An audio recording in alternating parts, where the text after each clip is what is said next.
Hello friends, my self Ashok कुलिया। I am physics tutor और YouTube channel एपीलॉजिक्स पर आपका हार्दिक स्वागत है।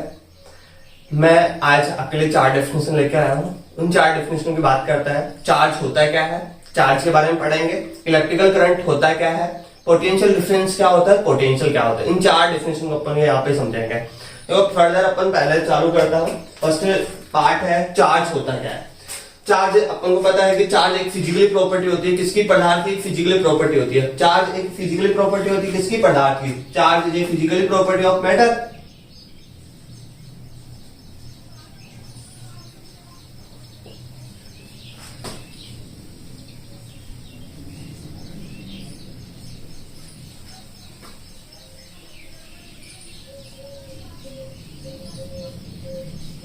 ऑफ मैटर, ठीक है। चार्ज किसकी होती है? फिजिकली प्रॉपर्टी किसकी होती है? मैटर की, पदार्थ की फिजिकली प्रॉपर्टी। अब इस चार्ज को क्या करेंगे? डिफाइन करेंगे। चार्ज कितनी फेज में पाया जाएगा? दो फेज में पाया जाएगा। एक तो रेस्ट अवस्था में हो, एक कौन सी अवस्था में? मोशन अवस्था में हो। चार्ज कितने? दो फेज में पाया जाएगा। देखो चार्ज को डिफाइन करता हूं। चार्ज कितनी अवस्था में पाया जाएगा? दो फेज में पाया जाएगा। एक तो एक रेस्ट अवस्था में हो, ठीक है, और एक क्या हो? मोशन अवस्था में हो, ठीक है, मोशन में हो। एक रेस्ट अवस्था में हो तो रेस्ट अवस्था में हो तो अपन किसकी बात करेंगे? इलेक्ट्रोस्टेट्स की बात करेंगे। करंट इलेक्ट्रोस्टेट्स की बात करेंगे। किसकी बात करेंगे? इलेक्ट्रोस्टेट्स, ठीक है।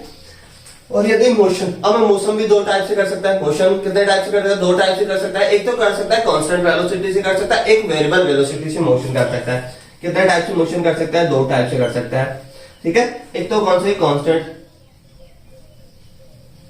कांस्टेंट वेलोसिटी,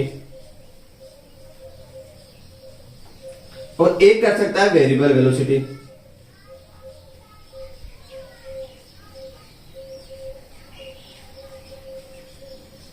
ठीक है। आप देखो कांस्टेंट, यदि चार्ज कांस्टेंट वेलोसिटी से मोशन करता है तो किस में बात करेंगे? इलेक्ट्रोसिटी की बात करेंगे।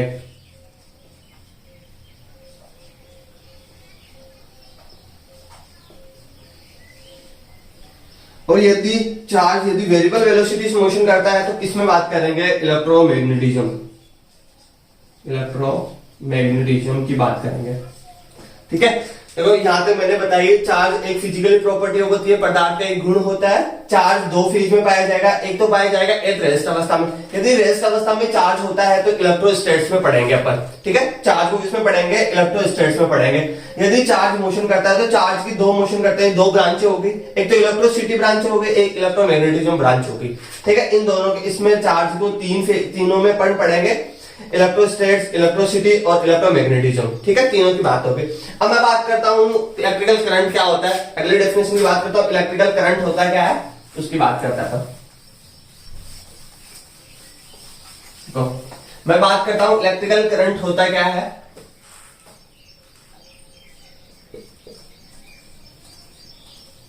इलेक्ट्रिकल करंट,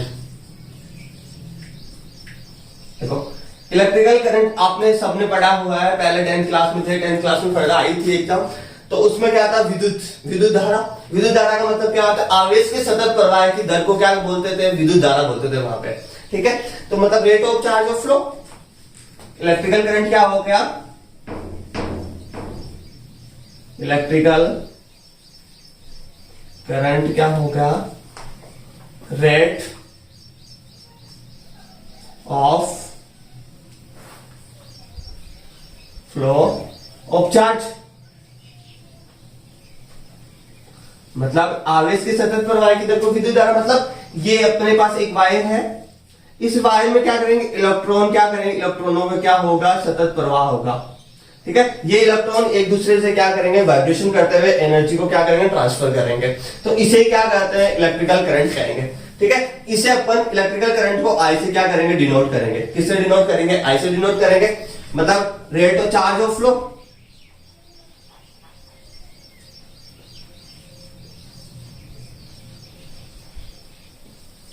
ठीक है। अपॉन किसके साथ कर रहे हैं? टाइम के साथ कर रहे हैं, ठीक है। ये हो गया। अब इसे लिख सकता हूं आई बराबर चार्ज को क्या लिख सकता हूं, क्यू लिख सकता हूं, और टी को टाइम को टी लिख दूं मैं। तो एक फॉर्मूला अपन जनरली फॉर्मूला क्या हो गया, आई बराबर क्या हो गया, क्यू अपॉन में टी हो गया। ठीक है, अब इसी का इंस्टेंटली टाइम निकालना है, एक एवरेज टाइम निकालते हैं। यदि एवरेज टाइम निकाले, आई एवरेज निकाले, तो आई एवरेज का फॉर्मूला अपने क्या हो गया, डेल्टा क्यू अपॉन में क्या हो गया, डेल्टा टी। इसका क्या हो गया, एवरेज फॉर्मूला हो गया। ठीक है, यदि अपन आगे बात करते हैं इंस्टेंटली टाइम निकालते हैं, एक क्रॉस सेक्शन, यदि अपन एक सिलेंडर बॉक्स दे रखा है, ये अपने बॉक्स दे रखा है, इस बॉक्स में इतने से इस क्रॉस सेक्शन एरिया, ये क्रॉस सेक्शन एरिया, इस क्रॉस सेक्शन एरिया पे अपन डेल्टा क्यू समय पे, डेल्टा क्यू आवेश, डेल्टा टी समय पे क्या निकालना है, delta Q sorry delta T समय पे डेल्टा क्यू आवेश प्रवाहित हो रहा है। तो इस क्रॉस सेक्शन एरिया के लिए क्या निकालना है अपन को, तात्कालिक समय निकालना है, आई इंस्टेंटली टाइम निकालना है। इंस्टेंटली टाइम कैसे निकालेंगे, डेल्टा क्यू अपॉन में क्या कर देंगे, डेल्टा टी। इस इतने से अल्फांस का क्या कर देंगे, डिफरेंशियल कर देंगे, तो अपने क्या निकल जाएगा, इंस्टेंटली टाइम निकल जाएगा, डेल्टा क्यू अपॉन में डेल्टा टी आ जाएगा। ठीक है, बात हो गई। फर्दर अपन आगे बात करते हैं। देखो अपने यहां तक बात हुई, आगे बात करेंगे अपन। देखो आई, अब इसकी अपन निकालेंगे इलेक्ट्रिकल करंट की यूनिट निकालेंगे, यूनिट की बात करते हैं। यूनिट की बात करेंगे तो आई बराबर, देखो कूलम्ब, चार्ज का यूनिट क्या होती है, चार्ज की यूनिट क्या होती है, कूलम्ब होती है। ठीक है, और समय का यूनिट क्या होगी, सेकंड होगी। ठीक है, अब कूलम्ब पर सेकंड को क्या कहेंगे, अपन क्या कहेंगे, एम्पियर कहेंगे। देखो एम्पियर का आपको पता है कि स्टैंडर्ड यूनिट भी होती है, 7 पता है अपने को, 7 स्टैंडर्ड यूनिट होती है, 7 स्टैंडर्ड यूनिट में से एम्पियर भी एक स्टैंडर्ड यूनिट है। ठीक है, यहां तक बात हुई। ठीक है, आई का मतलब यूनिट क्या होगी, इलेक्ट्रिकल करंट की यूनिट क्या होगी, इलेक्ट्रिकल करंट की क्या होगी, एम्पियर होगी।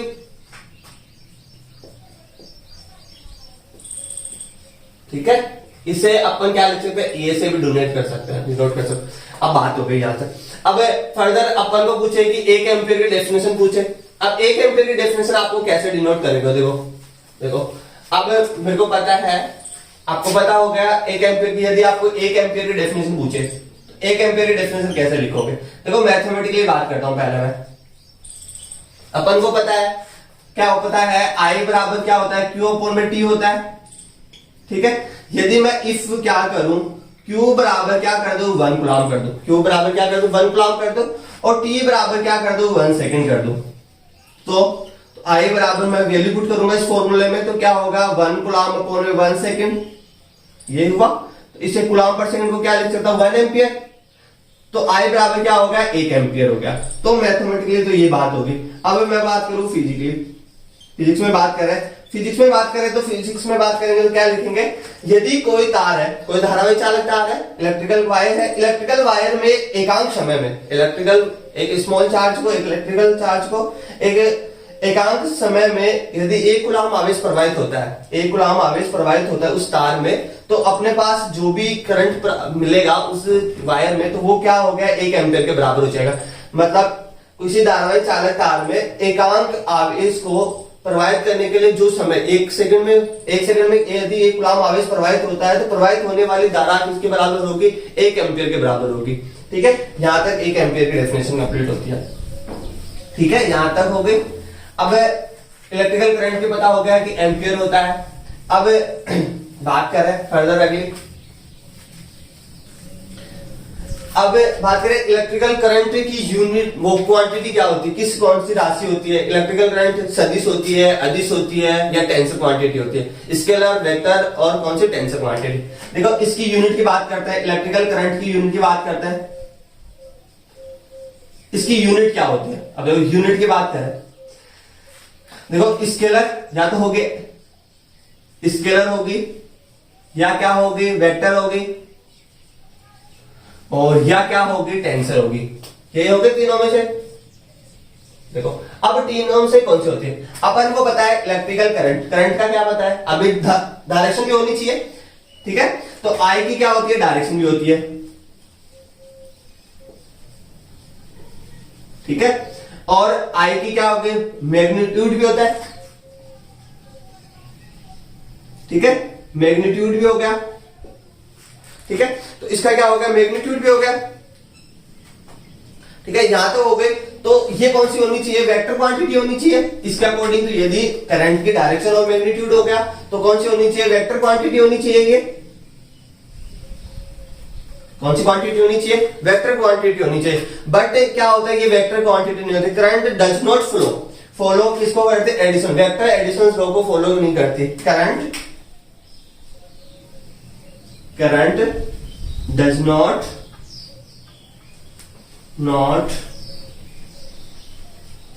Flow of vector additions law. मतलब कि ये क्या होती है, करंट डज नॉट, करंट क्या करती है, फॉलो नहीं करती, वेक्टर एडिशंस लॉ को फॉलो नहीं करती। फिर क्या करती है, apply to scalar additions law को क्या करते हैं, फॉलो करते हैं। अप्लाई करंट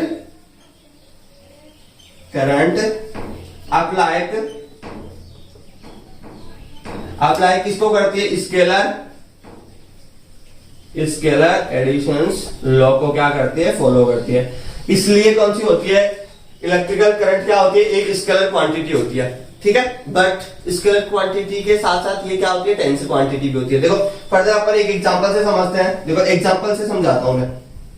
यदि मेरे पास एक इस पॉइंट पे 5 एम्पियर की आ रही है, यहाँ पे 7 एम्पियर की जा रहा है, 7 एम्पियर की आ रही है, तो और इन दोनों के बीच में 60 डिग्री का एंगल है, ठीक है। तो यहाँ पे मेरे को 20 एम्पियर की धारा मिल जाती है, ठीक है। यहाँ पे मेरे को 12 एम्पियर की धारा मिल गई। तो बट ये तो हो गया एक स्केलर एडिशन लॉ हो गया। लेकिन यदि वेक्टर होता है तो क्या होता है, a square plus b square plus 2ab cos theta होना चाहिए था, ठीक है। बट ऐसा नहीं होता, इसलिए क्या होता है कि ये addition law of scalar quantity होती है, ठीक है। इसमें क्या होता है, एंगल का कोई इफेक्ट नहीं होता,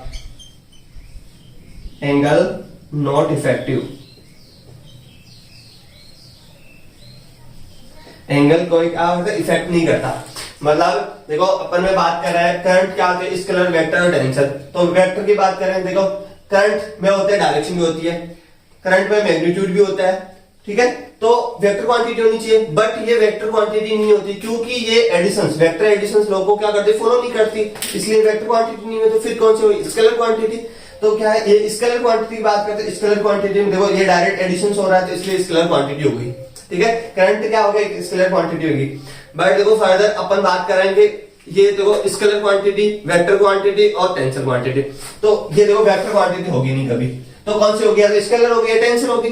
तो अब बात करें, देखो फर्दर यदि स्केलर और टेंसर आता है आपके पास, तो आपको क्या करना है, टेंसर क्वांटिटी। मतलब इलेक्ट्रिकल करंट नॉर्मल देखें तो अपन क्या होता है, टेंसर क्वांटिटी। और सिंपली देखें दोनों में तो स्केलर और वेक्टर आता है फर्दर, तो आपको प्रेफर किसको करना है, स्केलर क्वांटिटी को प्रिपेयर करना है। टेंसर को, वेक्टर को छोड़ ही देना है, वेक्टर तो करेगा नहीं। बाकी कौन सा, स्केलर या टेंसर क्वांटिटी क्या करेंगे, दोनों में से आपको ज्यादा प्रेफर करना है किसको, टेंसर। यदि ऑप्शन में 3 ऑप्शन आए, 4 ऑप्शन आए, तो वेक्टर, स्केलर और टेंसर, तो आपको किसको टिक करना है, टेंसर को आपको क्या करना है, टिक करना है, ठीक है। यहां तो हो गई बात। अब देखो मैं एक एग्जांपल से इसको डेफिनेशन को समझा देता हूं, कैसा है, क्या है। इलेक्ट्रिकल करंट की बात करते हो, एक फॉर्मूला से मैं समझाता हूं, एक इक्वेशन लेता हूं। देखो इफ मतलब Q दे रखा है अपन को, Q क्या दे रखा है, t square plus 4t plus 5 दे रखा है, ठीक है। फाइंड आउट करना है आपको, क्या करना है, फाइंड आउट क्या करना है, मतलब t बराबर 2 सेकंड मान लो, 2 सेकंड पर आपको क्या करना है, इसको फाइंड आउट करना है, ठीक है। क्या निकालना है, क्या निकालना है, इंस्टेंटली टाइम निकालना है, ठीक है। और फाइंड आउट करना है किसके करना है, t बराबर 2 सेकंड से 0 सेकंड से 2 सेकंड तक आपको क्या करना है, इसको फाइंड आउट करना है, ठीक है। यहां तो फाइंड आउट। अब बात करें इसकी दोनों की, देखो आइंस्टाइन का फॉर्मूला क्या होता है, I बराबर क्या होता है, डेल्टा Q अपॉन में क्या हो गया, डेल्टा T हो गया। और इसका आइंस्टाइन टाइम का होगा। और I एवरेज की बात करें, तो क्या होगा, डेल्टा Q अपॉन में डेल्टा T। देखो इसकी बात करो 0 सेकंड के लिए, तो T डेल्टा Q अपॉन में T, Q का अपन क्या डिफरेंशियल करते हैं, तो यहां देखो डेल्टा Q अपॉन में डेल्टा T करता हूं मैं, तो क्या हो गया, 2t प्लस 4 हो गया। अब देखो t की जगह मैं क्या कर दूं, वैल्यू पुट कर दूं, 2 सेकंड पुट करूंगा, तो क्या हो गया, 4 प्लस 4 हो गया, तो कितना हो गया, 8 एम्पियर। यहाँ पे क्या मिलेगी, अपने 8 एम्पीयर की क्या मिल जाएगी, यहाँ पे धारा मिल जाएगी। आगे बात करें, फाइंड आउट करते हैं, आई एवरेज फाइंड आउट करता है। आई एवरेज फाइंड आउट करेंगे, देखो कैसे फाइंड आउट करेंगे, इसमें वैल्यू पुट करो डेल्टा क्यू, मतलब 2 सेकंड के लिए, और डेल्टा क्यू 0 सेकंड के लिए, अपॉन में T2, 2 माइनस 0 हो गया, ठीक है। अब देखो डायरेक्ट में वैल्यू पुट करता हूं, 2 यहां पुट करता हूं तो कितना हो गया, 4 प्लस 8 प्लस 5 माइनस 5 पूछेगा, डिवाइडेड बाई 2, देखो 20 12, देखो 5 से 5 कट गया तो कितना हो गया 12 डिवाइडेड बाई 2, तो कितना हो गया 6 एम्पियर हो गया। मतलब यहाँ पे कितना हो जाएगा, 6 एम्पियर की क्या हो जाएगी, आई एवरेज धारा मिल जाएगी, ठीक है। इस क्वेश्चन से आपको इस एग्जांपल से तो समझ में आया होगा आई इंस्टेंट टाइम कैसे निकालेंगे, आई एवरेज कैसे निकालेंगे, ठीक है। फर्दर अपन अगले डेफिनेशन की बात करते हैं, पोटेंशियल डिफरेंस क्या होता है, ठीक है, इसकी बात करता है।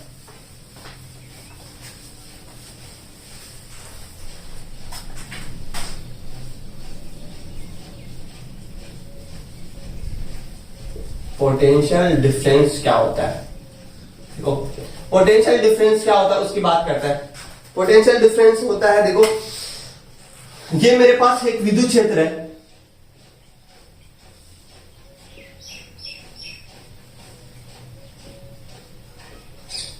हो गया। विद्युत क्षेत्र में ए पॉइंट दे रखा है, ये 2 पॉइंट दे दिया मैंने, 2 पॉइंट डिनोट कर लिए, ए पॉइंट और बी पॉइंट डिनोट कर लिया, ठीक है। ऐसे अब क्या, इसको देखो, इस पर मैंने क्या कर दिया, Q0 रख दिया, मतलब स्मॉल चार्ज रख दिया, स्मॉल चार्ज रख दिया, मतलब टेस्ट चार्ज रख दिया। यहां पे क्या बन जाएगा, टेस्ट चार्ज, इसको टेस्ट चार्ज बोलेंगे, टेस्ट चार्ज,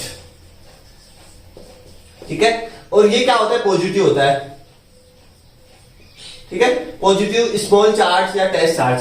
अब देखो इसको इतना स्लोली यहाँ पे मूव करवाते हैं, क्योंकि ना तो इसकी काइनेटिक एनर्जी में चेंज होना चाहिए, ना इसकी स्पीड में चेंज होना चाहिए।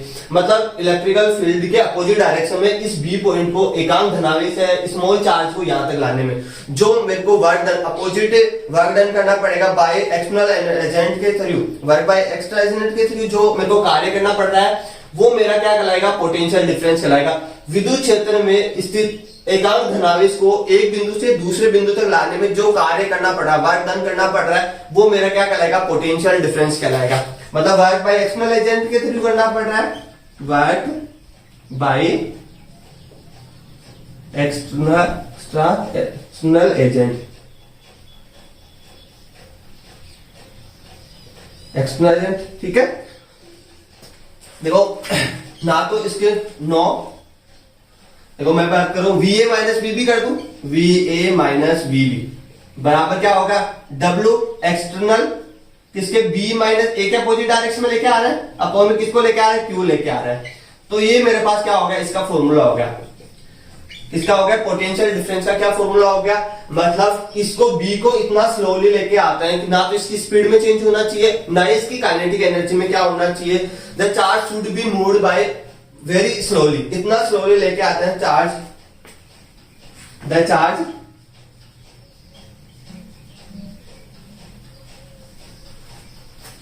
मूव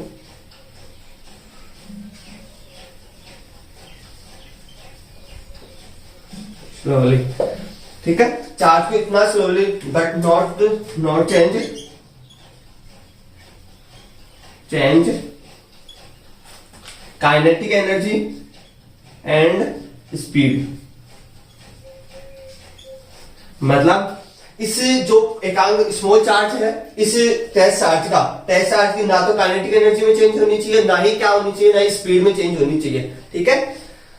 क्यों, क्योंकि यदि इसका चेंज हो गया तो वो अपने बात नहीं होगा, वो रेस्ट अवस्था में नहीं होगा। तो रेस्ट अवस्था में इलेक्ट्रोस्टैटिक्स में बात करें अपन, इलेक्ट्रोस्टैटिक्स में पढ़ रहे हैं पोटेंशियल डिफरेंस की डेफिनेशन, तो इसमें इलेक्ट्रोस्टैटिक्स मतलब चार्ज होना उस अवस्था में होता है, रेस्ट अवस्था में होना चाहिए। मतलब इसको इतना स्लोली लेके आता है इलेक्ट्रिकल विद्युत क्षेत्र के अपोजिट, ठीक है। इस विद्युत क्षेत्र के अपोजिट जो कार्य करना पड़ा, वर्क डन करना पड़ा, वो किसका रहेगा, अपना पोटेंशियल डिफरेंस कहलाएगा, ठीक है। यहाँ तक मतलब सीधी सी डेफिनेशन बात कर रहे हैं तो पोटेंशियल डिफरेंस विद्युत क्षेत्र में स्थित एकांक धनावेश को एक बिंदु से दूसरे बिंदु तक लाने में जो कार्य करना पड़ रहा है, वर्क डन करना पड़ रहा है, वो मेरा क्या कहलाएगा, पोटेंशियल डिफरेंस कहलाएगा, ठीक है। इसकी डेफिनेशन का फॉर्मूला ये हो गया। देखो वर्क कार्य का मात्रा क्या हो गया, इसकी यूनिट की बात करें, यूनिट की बात करें तो क्या होगा, यूनिट की बात करें यूनिट क्या हो गया, देखो कार्य का जूल हो गया, अपोन में क्यू का क्या हो गया, कूलाम हो गया, सी, ठीक है। जूल प्रति कूलाम को क्या कहेंगे, वोल्ट कहेंगे, ठीक है।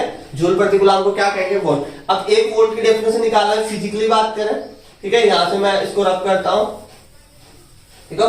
देखो अब 1 वोल्ट की डेफिनेशन पूछे अपन को, 1 वोल्ट की डेफिनेशन पूछे तो क्या करेंगे, एकांक धनावेश को, यदि किसी धनावेश को, एकांक धनावेश को यदि एक बिंदु से दूसरे बिंदु तक ले जाने में यदि 1 जूल कार्य करना पड़े तो मेरा क्या कहलाएगा, 1 वोल्ट कहलाएगा। मतलब मैथमेटिकली बात करें तो मैं क्या कर दूं, जे बराबर क्या कर दूं, W बराबर क्या कर दूं, 1 जूल कर दूं, और Q बराबर क्या कर दूं, 1 कूलाम कर दूं।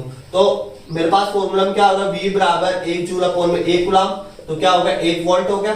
और मैं तो फिजिक्स में बात करूंगा तो क्या होगा, मतलब यदि किसी विद्युत क्षेत्र में स्थित एकांक धनावेश को, मतलब एकांक धनावेश मतलब एक धनावेश को यदि अपोजिट डायरेक्शन में ले जाने में यदि 1 जूल कार्य करना पड़ रहा है, अपोजिट डायरेक्शन में ले जाने में यदि 1 जूल कार्य करना पड़ रहा है, तो प्राप्त होने वाला विभवांतर, दोनों बिंदुओं के बीच उत्पन्न विभवांतर, मतलब ए बिंदु और बी बिंदु के बीच उत्पन्न विभवांतर, वो कितना विभवांतर होगा, 1 वोल्ट विभवांतर कहलाएगा, ठीक है। फर्दर यहां तक ये हो गया बात, यूनिट पता चल गई, यूनिट क्या होती है, वोल्ट होती है।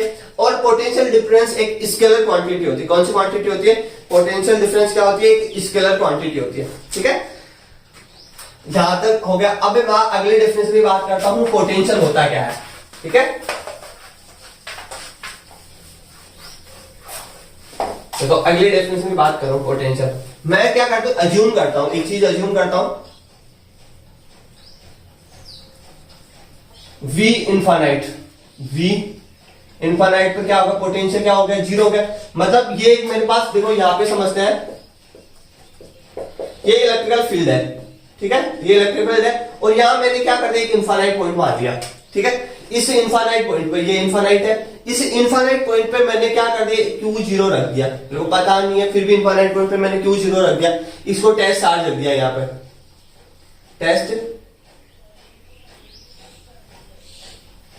टेस्ट चार्ज रख दिया, ठीक है। इस टेस्ट चार्ज को मैं क्या करता हूं, इस टेस्ट चार्ज को इस विद्युत क्षेत्र में लेके आता हूं, यहां पे मैंने ए पॉइंट रखा है, इस ए पॉइंट मतलब अनंत पर स्थित एकांक धनावेश को विद्युत क्षेत्र में लाने में जो कार्य करना पड़ रहा है, वायुदान करना पड़ रहा है, वो मेरा क्या कहलाएगा, पोटेंशियल कहलाएगा, ठीक है। देखो बात करें तो बी क्या हो गया, 0 हो गया, वीबी क्या होगा, 0, इनफाइनाइट पर तो वीबी 0 होगा। तो अपने पास फॉर्मूला क्या था, पोटेंशियल डिफरेंस था VA माइनस VB बराबर क्या था, W external B minus A upon में क्या था, Q0, यही था फॉर्मूला। अब देखो VA VB तो कितना हो गया, 0 हो गया, तो ये तो क्या हो गया, -0। V एक्सटर्नल B क्या हो गया, यहाँ पे भी 0 हो गया, तो VA अपॉन में क्या हो गया, Q0, तो VA माइनस क्या होगा, WA अपॉन में Q। मतलब ये किसका फॉर्मूला निकल गया, अपने पास पोटेंशियल का फॉर्मूला निकल गया, ठीक है। यहां तक समझ में आई बात। देखो फ्रेंड्स बात कर रहे हैं कि अब क्या करता हूं मैं, पोटेंशियल डिफरेंस में तो क्या विद्युत क्षेत्र में था, देखो पोटेंशियल डिफरेंस और पोटेंशियल में दोनों में अपन फर्क देखते हैं। पोटेंशियल की बात करें तो पोटेंशियल पे क्या होता है, एक इनफाइनाइट पॉइंट है, इस इनफाइनाइट पॉइंट पे, ठीक है, इनफाइनाइट पॉइंट से अपन क्या लाते हैं, विद्युत क्षेत्र के लाते हैं, विद्युत क्षेत्र में लाके आता है। तो विद्युत क्षेत्र में लाने में जो कार्य करना पड़ रहा है, मतलब अनंत पर स्थित एकांक धनावेश को विद्युत क्षेत्र में लाने में जो कार्य करना पड़ रहा है, वो तो मेरा क्या कहलाएगा, पोटेंशियल कहलाएगा, ठीक है। और पोटेंशियल डिफरेंस की बात करें तो पोटेंशियल डिफरेंस विद्युत क्षेत्र में होगी, दो ये घटना पूरी क्या होगी, विद्युत क्षेत्र में होगी।